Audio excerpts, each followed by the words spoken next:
Good evening students. हम लोग यहाँ पढ़ने जा रहे हैं क्लास 12 की mathematics vector algebra exercise 10.4 question number second. यहाँ कर find the unit vector perpendicular to each of the vectors vector a plus vector b and vector a minus vector b where vector a दिया है component form में, vector b दिया है component form में। देखिए दो वेक्टर्स दिए हो, अगर हमें उसका परपेंडिकुलर वेक्टर चाहिए तो उसका हम क्रॉस प्रोडक्ट निकालते हैं। जैसे मान लेते हैं कि हमारे पास कोई दो वेक्टर है इस तरह से, एक वेक्टर a है, ये वेक्टर b है, या वेक्टर इसको a कह दें, इसको वेक्टर b कह दें। अगर a और b का हमें परपेंडिकुलर वेक्टर चाहिए तो इसका क्रॉस प्रोडक्ट निकालेंगे। तो अगर a क्रॉस b करते हैं तो वेक्टर, अगर मान लो वेक्टर एक प्लेन पर है तो प्लेन के अपर डायरेक्शन में वेक्टर का डायरेक्शन ये वेक्टर मिलेगा, यूनिट वेक्टर। लेकिन यह वेक्टर अगर b क्रॉस a करेंगे तो वेक्टर का डायरेक्शन ऐसे भी तो हो सकता है, ऐसे भी जाएगा, ऐसे। ये देखिए ये वेक्टर जो होता है डाउनवर्ड टू द प्लेन ऐसे भी होगा। यानी परपेंडिकुलर वेक्टर दो तरह से निकाला जा सकता है, चाहे a क्रॉस b करे चाहे b क्रॉस a करे, दोनों हाल में हमें परपेंडिकुलर वेक्टर ही मिलेगा। तो ये एक परपेंडिकुलर वेक्टर है। यानी दो कहने का मतलब हमारा ये है कि हमें दो वेक्टर्स का परपेंडिकुलर वेक्टर चाहिए तो दोनों वेक्टर का क्रॉस प्रोडक्ट कीजिए तो जो रिजल्ट मिलेगा वही वेक्टर होगा। जैसे ये वेक्टर ये जो होगा ये परपेंडिकुलर वेक्टर होगा। अब परपेंडिकुलर वेक्टर कह दे तो ऐसा भी हो सकता है और ऐसा भी हो सकता है। तो आइए देखते हैं।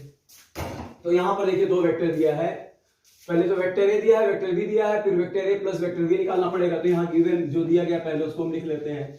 तो पहले तो यहाँ पर वेक्टर ए दिया है, वेक्टर ए है 3i cap plus 2j cap और प्लस 2k कैप, और उसके बाद वेक्टर बी दिया हुआ है, वेक्टर बी यहाँ पर है i cap plus 2j cap minus 2k cap. अभी काम ये करना है, हमें vector A plus vector B निकालना है। तो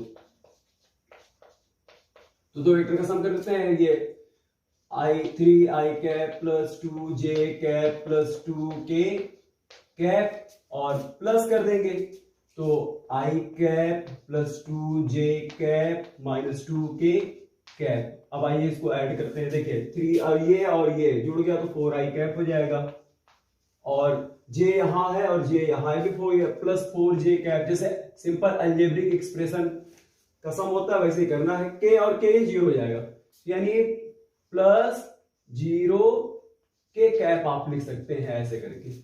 अब आइए vector a minus vector b निकालते हैं।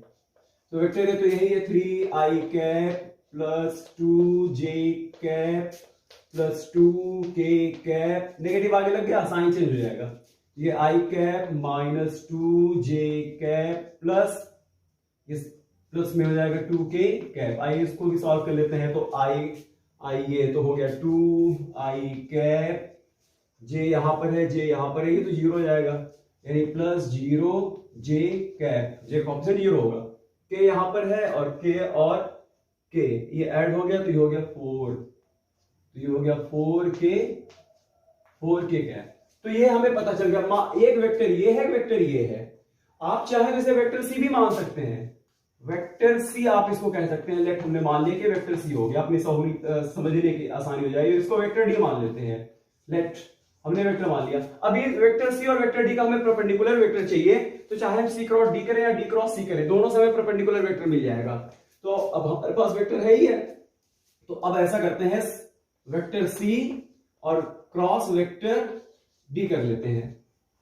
तो अब पता है दो वेक्टर्स का क्रॉस प्रोडक्ट करने के लिए हम लोग डिटर्मिनेंट फॉर्म का यूज करते हैं। डिटर्मिनेंट फॉर्म में क्या होता है, 3x3 मैट्रिक्स का एक डिटर्मिनेंट बनाते हैं और उसको एक्सपेंड करते हैं। तो ऐसा करते हैं कि दो वर्टिकल लाइन खींचते हैं और यहां पर लिखेंगे i कैप, यहां फर्स्ट रो में j कैप और यहां पर k कैप, और फिर सेकेंड रो में पहला वेक्टर के जो i j k के कोएफिशिएंट है उसको लिखेंगे। यानी यहां पर लिख दिया जाएगा 4 और यहां पर आएगा 4 और यहां आएगा 0, और उसके बाद वेक्टर डी निकालना है। वेक्टर डी सी के साथ डी क्रॉस करना है तो वेक्टर डी आई जे के कोएफिशिएंट यहां लिखेंगे, यहां हो जाएगा 2 और ये हो गया 0 और यहां आएगा 4, और दो वर्टिकल लाइन बंद कर लेते हैं। तो यही 3x3 मैट्रिक्स का एक डिटरमिनेंट हो गया।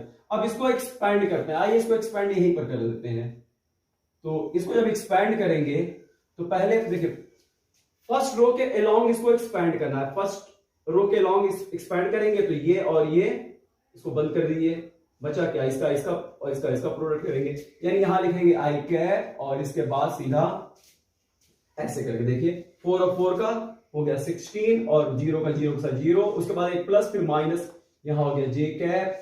अब देखिए जे वाले को इसको बंद किया, इसको बंद किया, तो ये क्या हो गया 4 और 4 का मल्टीप्लाई होगा इसका, तो ये हो गया 16 माइनस ये हो गया 0। और इसके बाद अब आगे देखते हैं, यहां प्लस आएगा और प्लस के बाद यहां पर वेक्टर के, और इसको देखिए ये के, इसको एक्सपेंड करते हैं, इसको बंद करेंगे, उसके बाद देखिए इसका 0 हो गया, 0 हो जाएगा और यहां -8 आ जाएगा। और अब आगे यानी हमें ये पता चल गया, इसी को सॉल्व कर लेते हैं, इसको सॉल्व करेंगे तो ये क्या मिल जाएगा, इसको सॉल्व करने पर ये 16 आई कैप और -16 जे कैप और -8 के कैप, यानी हमें पता चल चुका है यहां पर vector C cross vector D, ये कितना आया, ये आ गया 16 आई कैप -16 जे कैप और -8 के कैप। तो ये परपेंडिकुलर वेक्टर है, यानी ये जो इस पर और इस पर परपेंडिकुलर वेक्टर ये निकल गया। अब इसका यूनिट वेक्टर बताना है, तो अब यूनिट वेक्टर के लिए चलिए हम मान लेते हैं कि हमने जो ये निकाला, इसका प्रोडक्ट जो निकाला, ये इसको हमने डिनोट कर दिया वेक्टर एन से, लेट हमने इसको मान लिया। अब इसका यूनिट वेक्टर निकालेंगे, तो हमने आपको बताया था ना कि यूनिट वेक्टर देखते हैं, देखिए हमने यहां पर vector C cross vector D निकाला है, तो हमें एक परपेंडिकुलर वेक्टर मिला। हो सकता है vector D cross vector C निकालने पर भी परपेंडिकुलर वेक्टर मिलेगा, तो इसलिए आप यहां प्लस और माइनस लगा सकते हैं। तो आइए अब चलिए आप इस फॉर्मूला का यूज करके यूनिट वेक्टर निकाल लेंगे। तो यूनिट वेक्टर बताने के लिए जो वेक्टर हमारे पास है यहां पर, यहां वेक्टर इसको हमने जो निकाला हुआ इसको वेक्टर एन मान लिया, तो वेक्टर एन का मैग्नीट्यूड निकाल लेते हैं। तो मैग्नीट्यूड निकालना तो बड़ा आसान है, इसका फॉर्मूला हम लोग के पास अगर कंपोनेंट्स फॉर्म में दिया है तो इसका स्क्वायर कर लीजिए, 16 का स्क्वायर और उसके बाद फिर प्लस -16 का स्क्वायर, उसके बाद आगे प्लस फिर -8 का इसका स्क्वायर कर लेते हैं, तो इसका स्क्वायर कर लीजिए। अब देखिए इसको ऐसे भी तो लिखा जा सकता है 16 और माइनस स्क्वायर प्लस हो जाएगा 16 स्क्वायर और प्लस यहां पर कितना हो गया 16 का स्क्वायर और उसके बाद प्लस ये हो गया 8 का स्क्वायर। थोड़ा सा जल्दी इसको सॉल्व करने के लिए देखिए अब 8 स्क्वायर कॉमन ले लेते हैं, तो यहां 16 है तो 16 इंटू 16 और 8 स्क्वायर कॉमन लिया है तो 8 से ये कट गया और 8 से ये कट गया, तो कितना आएगा 4। यानी 8 स्क्वायर जब यहां से कॉमन लिया जाएगा, 8 स्क्वायर को जब हमने कॉमन लिया तो हमें क्या मिलेगा, यहां पर मिलेगा 4, उसी तरह यहां पर भी मिलेगा 4 और 8 स्क्वायर कॉमन लिया तो यहां मिलेगा 1। और आगे सॉल्व कर लेते हैं, तो यही लिख लेते हैं। इसको सॉल्व करने के बाद देखिए 8 तो फ्री हो गया, 8 स्क्वायर है, 8 बाहर चला गया और यहां बचा क्या 4 4 8 और 1 1 9, ये आ गया, इतना आया। ये तो मैग्नीट्यूड हमें पता चल गया, यानी वेक्टर एन का मैग्नीट्यूड हमारे पास आ गया 8 वेक्टर 9। तो अब यूनिट वेक्टर कहां है, यूनिट वेक्टर आप बताइए। तो यूनिट वेक्टर परपेंडिकुलर जो है उसी का यूनिट वेक्टर बताना है, यानी एन कैप निकाल देंगे यहां पर। तो एन कैप के लिए यहां प्लस और माइनस लगाएंगे, क्योंकि हमने आपको क्या बताया कि वेक्टर यूनिट वेक्टर कहा है, वेक्टर ऐसे भी हो सकता है, वेक्टर का डायरेक्शन ऐसे भी हो सकता है, इधर को भी जा सकता है ऐसे। तो अब हो सकता है हमने यहां सी क्रॉस डी निकाला, आप डी क्रॉस सी निकाल लें या चेंज कर लें, तो इसमें हमें दोनों आंसर लिखना पड़ेगा। तो एन कैप का फॉर्मूला, वैसे एन कैप निकालने का फॉर्मूला क्या होता है, यहां लिख दे रहे हैं मैग्नीट्यूड, वेक्टर के मैग्नीट्यूड से डिवाइड कर देते हैं तो हमें यूनिट वेक्टर पता चल जाता है।